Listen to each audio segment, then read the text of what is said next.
I've noticed in a lot of like online discussions about what's going on in the US, people are like, hey, why are you like this? Like, why did you vote for this? Or on the flip side, you'll get conservatives being like, this is what the American people want.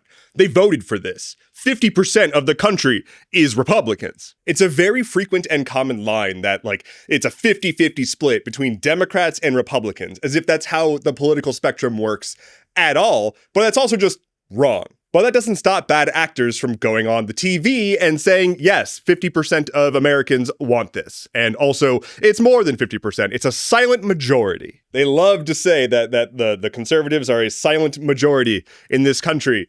It turns out they're actually just a minority, a loud one. So in this video, I want to go over a little bit about like why the US government is this messed up if the people in the US skew progressive. And why am I saying that the people in the US skew progressive?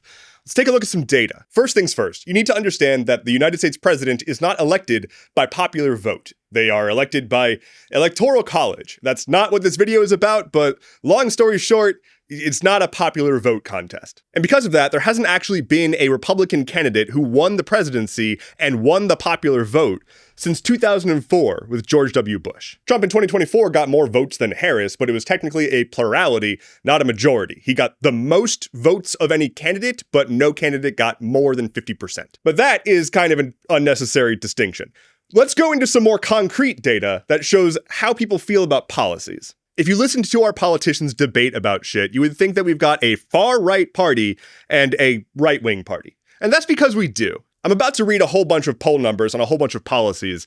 And keep in mind that some of these policies, although progressive, are things that Democrats actively push against, such as Medicare for all. Some Democrats are pushing for that, but the party as a whole has not established that as their platform. We'll start with abortion access. 63% of Americans believe that abortion should be a thing that people can access regardless of situation. That includes 40% of Republicans. And yet, after more than 50 years of precedent of having access to abortion federally, that was overturned. We no longer have that as a federal guarantee. Taxes, the thing that people love to hate, right? There's a 63% approval on increasing the corporate tax. That includes 43% of Republicans. In the US, the corporate tax rate is currently at 21%, flat rate, no matter how much money your corporation makes.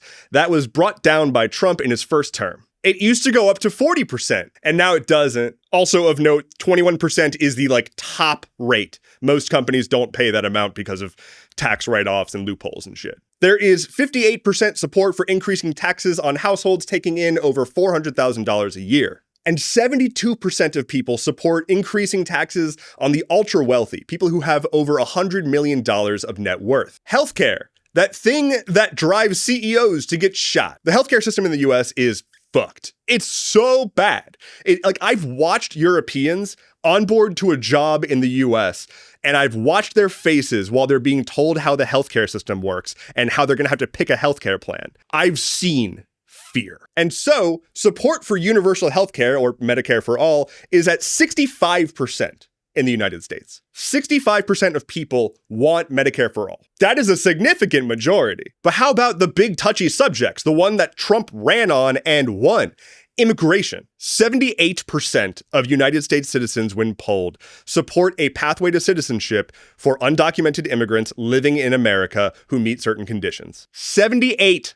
And that's up from 70% last year. For Republicans, they support that sentiment at a rate of 59%. That is up 13 points from last year. I wonder if maybe the situation wasn't portrayed accurately. So that's pathway to citizenship, but what about all the bullshit that Trump is doing right now to deport as many people as possible? Despite people voting for the guy who ran on a platform of mass deportation now, people do not approve of what's going on. 62% of US citizens disapprove of what Trump is doing with immigration. 45% of them strongly disapprove. And here's the thing that should terrify Republicans. Of those people who are against what Trump is doing, the group that is most against him are the independents. Democrats are largely against it, but as a portion of people who are strongly against it, that is where the independents come out on top. But what about economy? The Republicans are famously great with the economy, right? That's what everybody tells me. Gotta run the country like a business, because businesses are famously good to people. The minimum wage in the United States of America is atrociously low. It's $7.25 an hour, which is not enough to fucking buy nothing. There are different targets for the idea of increasing the minimum wage, and they have different amounts of support for them. 64% of US citizens approve of the idea of increasing minimum wage to at least $17 an hour. If you go down to $12 an hour, that support jumps to 80%. Notably, this is still well below cost of living. And the federal minimum wage is supposed to be a guarantee that anyone who works in this country has a respectable quality of life. That was literally the point of a minimum wage. Oops. The last policy, because hopefully I've made my point. We'll talk about paid family leave. If you did not know, the United States has no guaranteed paid family leave. None. We don't have that. We also don't have guaranteed time off. We really don't have fuck all. If you're an American and you're like, wait, why would the government give people time off? They're the government, not corporations. Why would they give people time off? Hey, sorry about how badly we've all been brainwashed. Turns out the government mandating that their citizens have a minimum quality of life, including with their relationship to work, that's like a normal thing. That's where people stand on the issues. And hopefully, obviously, that is a stark contrast with what the general elected officials love to say on the TV. But now let's get civics with it. And we're going to go back in time and we're going to talk about government. I'm like Schoolhouse Rock, but I can swear. The United States Senate is a black hole of policy. The Constitution establishes two bodies in Congress, the House of Representatives and the Senate. The House of Representatives is the lower house, and it has 435 delegates. Each one represents a district in a state. Because they are divvied up by districts and state sizes and populations determine those districts, it is largely supposed to be the body of Congress that is proportional to the state populations. The House does have a couple of non-voting delegates as well.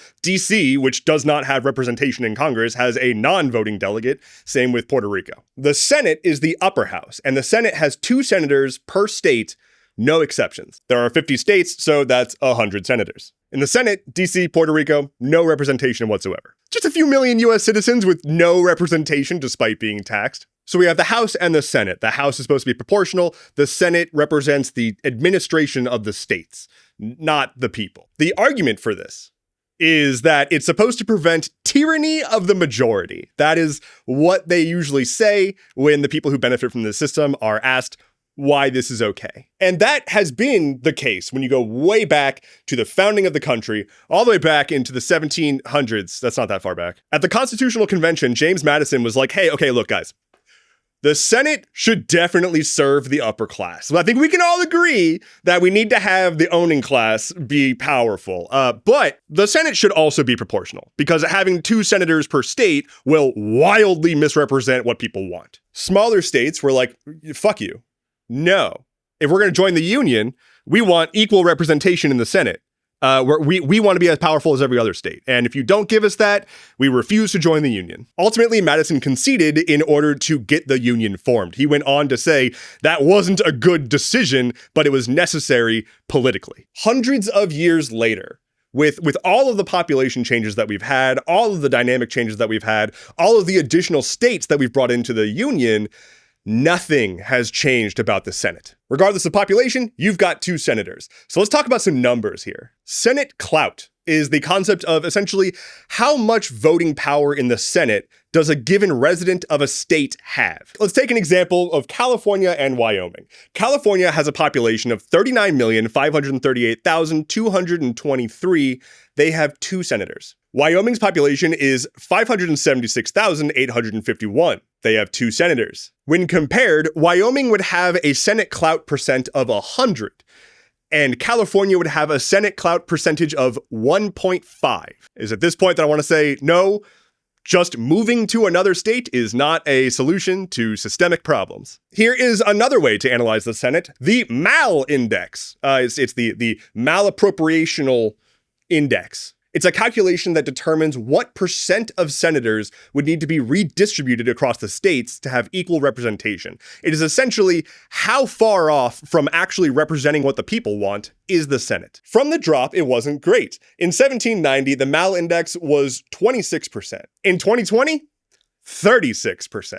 36% of senators are misappropriated in terms of representing what the people want, but they're perfectly appropriated for representing what the administrative bodies of individual states want. The last number I'm going to yell about is the small state coalition count.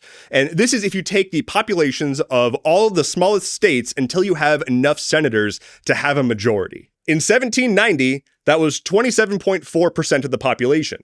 27.4% of the population lived in states that, banding together, could get a Senate majority. Today, that is 16.874%. Just shy of 17% of the population in this country can have a majority in the Senate. And the Senate can destroy policy. Let's talk filibuster and Mitch McConnell. In the United States Senate, there are 100 senators. One would think that you would need 51 votes to pass stuff. That used to be the case. The filibuster busted that. It filibusted. The filibuster was supposed to be a mechanism to allow a senator to delay a vote by being on the floor and talking nonstop and refusing to cede the floor. This was a way to just stall legislation. At this point, the filibuster is an implicit threat and an implicit requirement that you need 60 votes instead of 50 to pass anything. This is because the Senate can stop a filibuster, but it requires a vote of 60 to do so. And so, because of that, in 2026, effectively, everything needs to have at least 60 votes to pass in the Senate, which means that nothing gets passed. This was supercharged by Mitch McConnell and his time as Senate Majority and Minority Leader for the Republican Party. Mitch McConnell proudly called himself the Grim Reaper and talked about how many bills that the House had passed that he would never let see a day in the Senate. He bragged about using the filibuster 643 times. 643 pieces of legislation that were approved by the House, the body that's supposed to represent the people, that the Senate arbitrarily stopped because Mitch McConnell just doesn't want to do policy. It's not that he was lazy. The dude did a lot of work. His goal was to grind the government to a halt and get everyone to hate it. Oh man, the Senate just doesn't do anything. Don't you hate the Senate? Says the senator, not doing anything. And of course, because the Senate has way too much power and can be busted by one bad actor, Mitch McConnell famously blocked Obama from seating a Supreme Court justice for a year, only to turn around and let Trump seat multiple justices in less than a year before his election, including less than a month before his election, after saying that Obama couldn't do it because it was too close to an election. It's cynical and it's crazy that that's just a thing that happened and we're just, can't do anything about it. That's just how the systems are. So we have a Senate that is horribly misrepresentative of the people, that can stop the Supreme Court from functioning, that can stop basically any bills from being passed. And at this point, we've watched as Congress just defers to the president on everything because the Senate has the power to just sit on their thumbs. In normal countries, there are mechanisms to dissolve a government when it stops functioning properly. There are mechanisms to unseat every single elected official simultaneously when they can't do stuff. If a politician was elected and then bragged about stopping hundreds of pieces of legislation, they would be yeeted. And the US Senate and the US government structure was the foundation for a lot of other countries that were going into democracy after we had already established what we were doing. But they took our framework and vastly improved it. Other countries will take a look at their constitution and fix it to better align with how things work now. But the US has this notion that we cannot do that. Even though we have a bunch of amendments on the Constitution, we can't possibly change how things are. That's un-American. And so here's just a couple of quick examples of other countries doing the Senate way better than us. If you live in one of these countries and I got this wrong, let me know. I'm trying to internalize the structure of your government. Germany. Germany's Senate has limitations on the disparity in the number of senators per state. There's a limit on the maximum number of senators and the minimum number of senators you can have, and it's proportional. So it is proportional, but there's limitations in how proportional they can be so that there's not one state that crushes all the others. In Australia, there are 12 senators per state, and they are voted on generally by party and then distributed by how the vote went. So whereas in the United States of free country USA, if 49% of people voted for a Democrat and 51% of people voted for a Republican, that entire state has Republican representation, as opposed to doing like 5 and 7, 5 Democrats, 7 Republicans. And so that is the US Senate. Despite how hard people might try to vote for a candidate that represents them, we are very much against the grain here. There are a whole lot of states in the United States that are low population and skew Republican, and you can add them all together and they still wouldn't hold a candle to the people living in California. Of course, the people living in California are not uniformly Democrat or progressive or whatever. The people aren't uniformly anything anywhere, but generally, when you poll the masses, we are generally progressive, and there's no way anywhere in our government to get meaningful representation like that, even in the House. But what can we do? Because the Senate is not going to change. Like, it's just not. Like, we are so averse to changing anything about our institutions because that would be admitting fault in the American project, apparently, as opposed to continuously working on and improving the American project. But if your takeaway here is that I'm saying don't vote, that couldn't be further from what I'm getting at here. While it's no secret that I do not believe that we vote our way out of the problems that we have right now, I strongly believe that voting is one of many tools that we all have access to that absolutely does do stuff. The reason that things are like this is because those votes matter. And if they can't get those votes by way of having good policy, they can get those votes by way of having the system skew in their favor. It is not impossible to get representation that matches what the people want in our current system. It's just very unfairly hard. Do I think it's going to happen? Not really. But the less people engage with the electoral system, the worse it's going to get. And it can swing so much worse, as we've seen with this Trump administration. So, like, generally what I have to say about voting is it is the minimum viable civic participation. You should do it and then get back to doing meaningful, sustainable stuff. What kind of meaningful, sustainable stuff? Mutual aid and unionizing your workplace, helping people directly, and organizing labor to stand up against unjust systems. Yep, that's kind of it. I hope you learned something. I'm just kind of real tired of seeing people be like, why is the US so conservative? It's like, because we are institutionally designed as such. The notion that we could never change anything about how our institutions work is just absurd. Like that is explicitly how you survive, is you adapt. If our government is not willing to adapt, then we need to adapt to what they're doing. So we need to understand how they are operating so that we can exploit it in the ways that we want to, while also understanding that the right thing to be doing is to work outside the system to better position ourselves for a progressive future. I say a progressive future. All I really want is for children to not be hungry and people to have jobs that feel fulfilling at all and like pay for basic living expenses. Because at least 36 million Americans currently live under the poverty line. And our poverty line is bullshit. It is arbitrarily low. Like it is not reflective of what it actually costs to live here. Anyway, go be good and go eat lunch. Bye. Oh, I have a Patreon if you want to support me on Patreon. Cool. See ya.